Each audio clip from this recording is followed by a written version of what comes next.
Ooh, ooh, ooh. Check this out. We're back, and you're back, and we're here at the mailbag. We're dealing with the mail that comes here to the Dean Show. I'm your host, Yusuf Estes, and we've been talking about the subject of the Jews and Christians and their treatment in Islam. And what we find is in the Quran some words that are being misunderstood because of translations. Highly recommend to all of you to learn the Arabic language. If you learn the Arabic language, then people can't trick you anymore, and you'll know what it really says, okay? We have a website for that called ArabicInEnglish.com. ArabicInEnglish.com. You can use the English you already know to start learning something about Arabic. You'll feel a lot more comfortable. I know I do. Now let's come to the next subject. Somebody comes to us and they say, why does your book, meaning the Quran, why does your book say to kill all the Jews and Christians? Well, first of all, it doesn't say that. But still we reply back by saying, thank you for asking me about my religion. In Islam, we cannot lie. We have to tell the truth, and we have the proof to back up what we say. But sometimes people say things that are in the question is not true. So let's deal with this. What does it say in the Quran?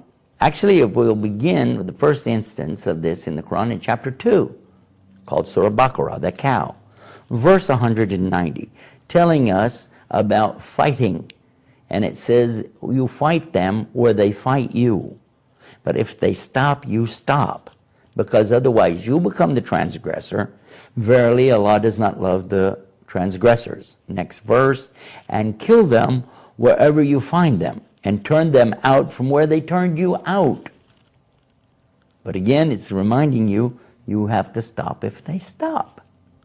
Now, let's deal with a couple of words here. Actually, in Arabic, it really doesn't say fight, and it really doesn't say kill. You know, it does and it doesn't. Let me explain why. The word fight, sometimes translated as slay, slaughter, and things like this, doesn't really work. Let me explain why. The word in Arabic doesn't change. It's from the same root. It's qitl or qital. The first instance, it's talking about engaging in mortal combat. That's why it uses a form of this word.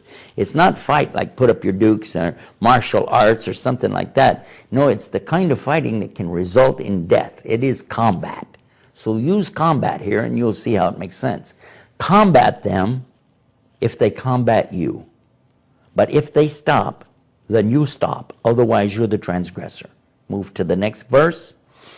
Kill them in combat if they're killing you in combat. But again, if they stop, you have to stop. And it says to turn them out from where they turned you out. Now this is another key, because nowhere in here so far have we heard anything about Jews and Christians, because it wasn't talking about Jews and Christians. It was saying turn them out from where they turned you out. It was particularly talking about one instance that took place in the early days when the Muslims were literally thrown out of their own homes, off of their own land, away from their own property. Their property and all of the contents was seized by these people, the pagan idolaters of Mecca, their own relatives. And their women were abused, raped, and they were killed and slaughtered, turned out into the desert, and left for over 2 years to die. If it weren't for the soft hearts of a few folks, they would have all died. They migrated then to Medina, a faraway city.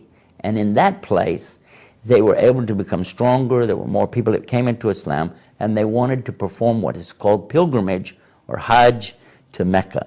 They went, but they were turned away and said, you can't come and do your religious rituals here. Even though everybody else in the whole world could come there, all kinds of religions could come and do it, but they wouldn't let these Muslims from Medina do that. They made an agreement with them, and the agreement was very much slanted in favor of the Meccans. And yet the Meccans, even then, broke the agreement later. So the Muslims wanted to go, and they wanted to perform their holy pilgrimage or Hajj to Mecca. When they went, this time they were told by Allah in the Quran that if they engage in a fight against you, you can fight with them. Because one of the things about the pilgrimage they were worried about is, I can't fight. I'll be wearing 2 towels, and the rule is known that in the religions, all of the religions around there, when you're in the state of ihram or the state of pilgrimage, you're not allowed to fight. So these guys can come chop your head off, you can't do anything about it. But here comes the verse saying, no. If they fight you, then you can fight them back in combat. Even though you're wearing the 2 towels, you can still fight. You can carry your sword with you, okay? Then, if they're killing you, even you can go to that extent. It continues, though, in the next verse after that, saying, but don't do this. Don't do this in the holy place. The holy place, or the sanctuary, unless they're doing that to you there in the sanctuary. And again, you can defend yourself. And this is what it's talking about. It also uses a word in Arabic, which is fitna. It says this qitl, this kind of combat and killing, is still not as bad as the fitna that's going to be caused if you don't do it. Because when people are killing you, this is a fitna. And you must respond back. So anytime there's acts of aggression or terrorism against you and the Muslims in general, then you've been ordered now to go and fight back and stop it as much as you can, and then if they stop, you have to stop. I hope this clarified some of the questions you might have on this subject, and if you have more about this, I want you to visit our internet website to get clarification.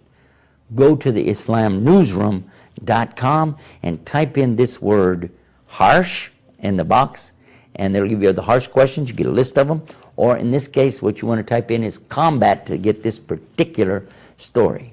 Until next time, this is Yusuf Estes saying peace. Peace be upon you. Wassalamu alaikum.